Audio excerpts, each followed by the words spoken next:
You found the skeleton. How would you calculate that distance? You personally, how would you decide? Well, interesting question. I don't know. I'd have to do some research on that.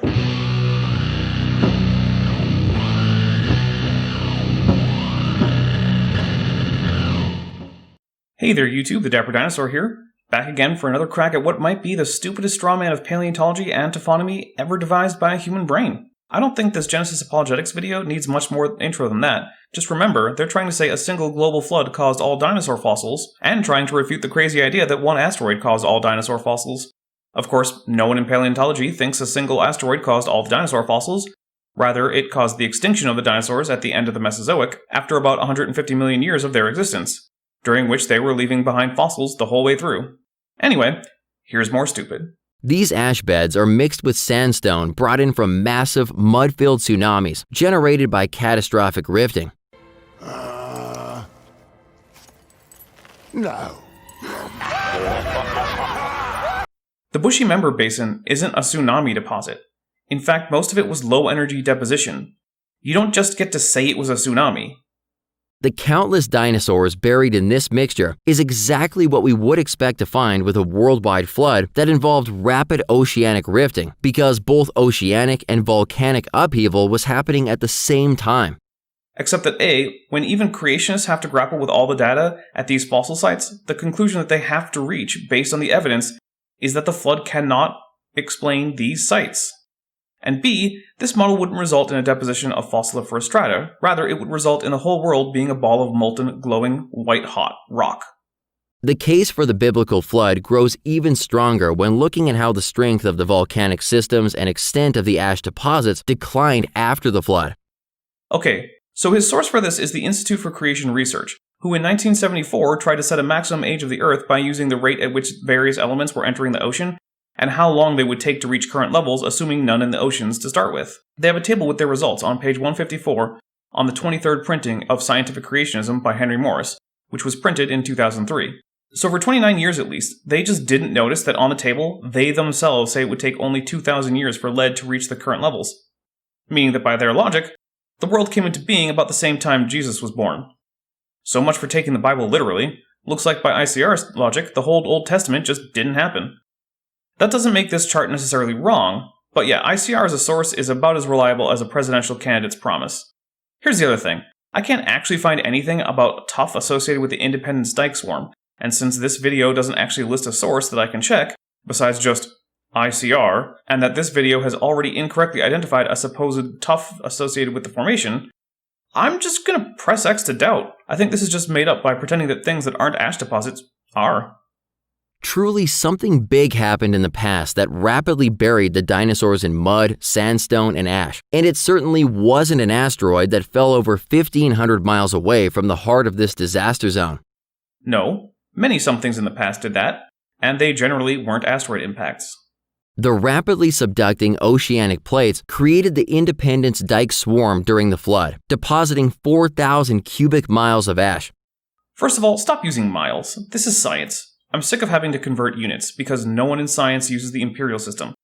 If you want to tell me how long your walk was, or how to bake a cake, fine, use imperial. I actually prefer it for those uses. But if we're doing science or engineering, it's time for metric. It's simpler, and it's in universal use, even in the USA. Second, again, X to doubt, because you have no source for this supposed ash bed. The closest you came was mentioning one member of the Morrison Formation that wasn't even tough in the first place. In fact, I actually conducted over the course of several hours a literature hunt to find out where in the technical literature this idea is coming from.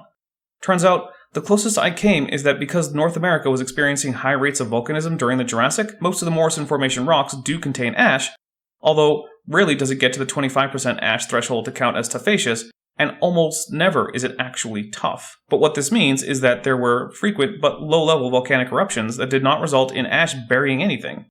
At best, it would be a light coating, but repeated light coatings over the course of years. Because remember, ashfall has to be far lower than sedimentation rates, otherwise we'd get tuff or tuffaceous rock. This was followed by a couple of major Yellowstone eruptions after the flood that deposited 600 and then 240 cubic miles of ash. This was later followed by the Long Valley eruption that produced 150 cubic miles of ash, then the Crater Lake eruption with only 17 cubic miles of ash, and finally the Mount St. Helens eruption, which deposited only 1/4 cubic mile of ash. Well, since it seems that your only pre-flood eruption was really a series of eruptions over a long time and didn't bury a single thing in ash, as you said, it looks like the biggest eruptions are actually post-flood. Odd that. Creationists are not alone in many of these perspectives. In fact, while museums have millions of dollars invested into portraying the asteroid extinction theory, did you know that the secular scientific community is far from settled on this idea? Over the last 30 years, hundreds of geologists have disagreed with the asteroid theory, believing instead that an extreme episode of volcanism explains the final dinosaur extinction. Yeah, that's how science works. You debate different ideas and test every hypothesis that seems reasonable. And sure, it's entirely possible that there was more than one factor in the end Cretaceous mass extinction, as there is rarely only one factor in play when an organism goes extinct.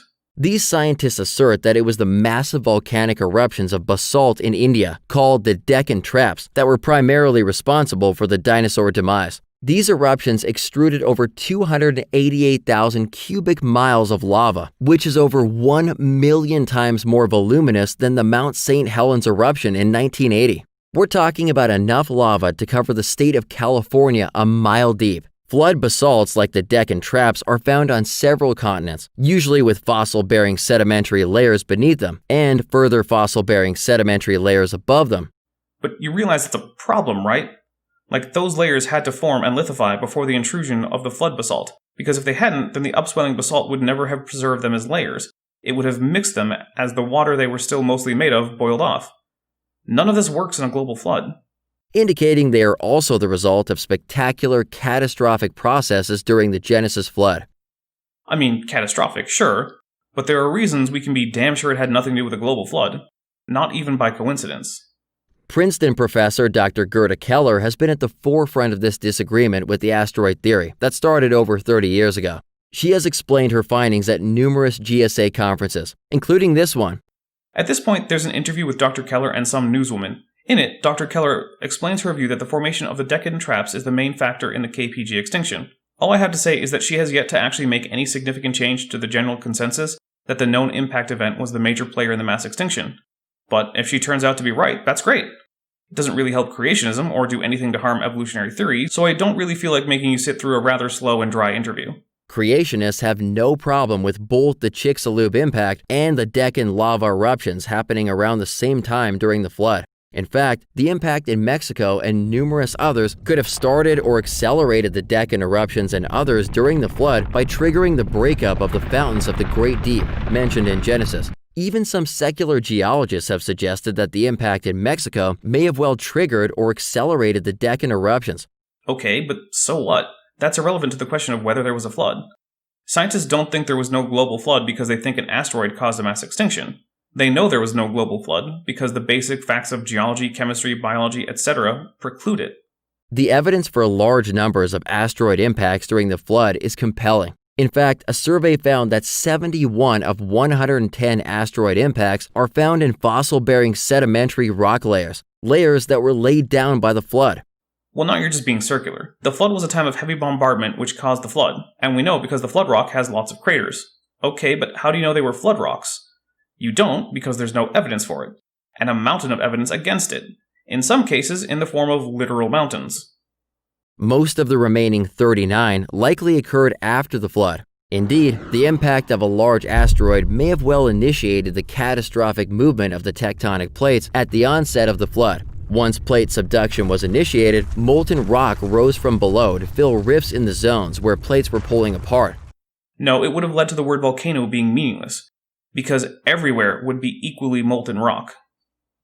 Disturbances in the Earth's interior from the rapidly subducting plates subsequently led to volcanic eruptions around the world. The dinosaur fossil record attests to this overall picture, with millions of creatures buried in muddy layers by subduction-driven tsunamis.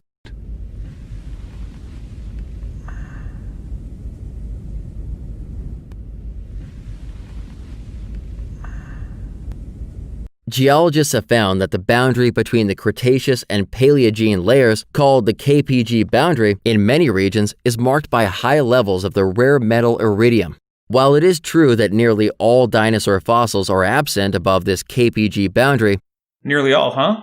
Tell you what, you find me the non-avian Paleogene dinosaur. It won't change anything, but it'll be really cool. the areas with high iridium levels are not restricted to the thin zone that defines this boundary. In fact, in the same regions where the KPG boundary was discovered, recent studies have identified a 4-meter thick layer rich in iridium, not the thin line shown in most textbooks. These studies reveal that there was not a single iridium spike, but rather a horizon of peak values within a sequence of iridium-enriched clays that were most likely deposited by volcanic activity, as well as an asteroid, or series of asteroids. Oh, recent papers, huh? Well, that's cool. Care to name them? They aren't listed in your description. I guess I just have to take your word for it. But actually, I'm going to take the word of iridium profiles and delivery across the Cretaceous Paleogene boundary, a paper by Celine Emissary Senlet et al., published in Earth and Paleontology Science Letters in 2017. They went to several locations to measure iridium levels across the vertical extent of the area near and including the KPG boundary. Here are some of the results. The iridium levels are in red.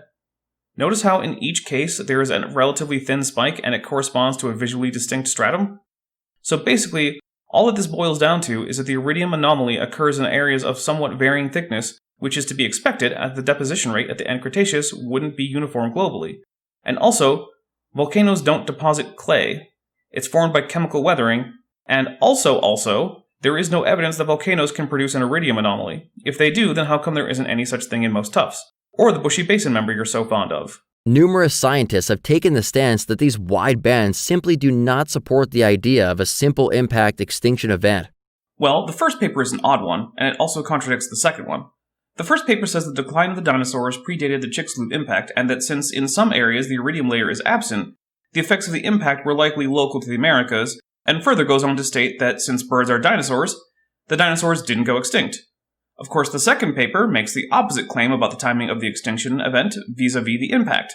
So I'm not sure what the point of including both of them is. The third paper from 1988 concludes that the iridium layer was made by volcanism, but neither other paper agrees there, and, since 1988, more detailed isotopic analysis of the iridium anomaly, and there is now no real contest that it is extraterrestrial in nature. But really, the only reason to put this in here is to dispute that the meteor was the main cause of the extinction at the end of the Cretaceous. But this isn't a dichotomy. If it turns out that it was a minor player compared to, say, the eruptions that formed the Deccan Traps, that doesn't make the flood any more likely. If Genesis Apologetics wants to say that it was a flood that caused the extinction at the end of the Cretaceous, they will have to do a lot more than just point out that there are dissenters from the impact explanation for the end Cretaceous extinction.